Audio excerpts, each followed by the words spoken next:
Hello, this is Brian J signing on, and I'm here to talk about this is my post-fight analysis of the Cris Cyborg Holly Holm fight, and I'm noticing some so-called experts, MMA experts, saying that Holly Holm probably won the fight, and that was a close competitive fight. Like, look, it was a competitive fight, but it was not a close fight. Cris Cyborg won almost every single second of every round. Almost like basically if she lost any moment in the fight, it was probably maybe a few seconds of losing.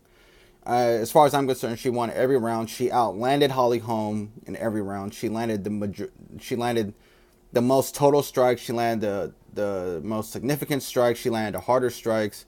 I mean, Cris Cyborg wasn't just like out kickboxing the kickboxer. She was out striking the striker, and she was outboxing the boxer. Like, Holly Holm's boxing in the fight was not that good. She kept missing a lot with her hands. And, even in boxing, Holly Holm wasn't an accurate boxer. She was just a volume puncher. She would just throw a lot of punches. She was throwing and throwing and throwing a lot.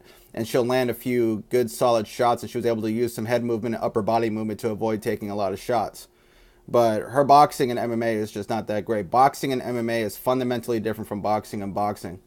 And Holly Holm's boxing is just not that great. And she constantly is yelling and making noises before she throws a strike, which telegraphs all of her strikes so you can see them coming. And Cyborg was able to make adjustments to Holly Holm's predictable kickboxing combo. She throws a few punches and then she throws a high kick. And her striking is just very telegraphed and it's very easy to see. And Cyborg was able to see it. She was countering really well. She landed a lot of right hands. She kept countering with her right hand.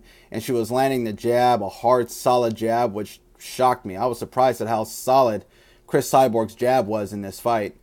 And Cyborg's defense was very good, even though she had a bloody nose and a bruised lip. I mean, she didn't have a lot of bruises on her face. Like, she was avoiding a lot of Holly's kicks and punches very well. And Holly Holm only landed 20% of her strikes.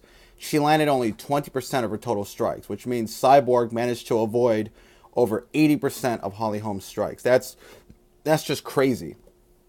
That's just crazy, really good defense from Cyborg. And her power was great, and she cut off the octagon really well. And, she didn't try to take Holly down, which I thought she had a lot of opportunities to do that. But, she just stayed with striking, and Cyborg was very patient. She was making in-fight adjustments. She was outthinking Holly, outsmarting Holly. And she just proved to be the better fighter. And I give Cyborg all of her props.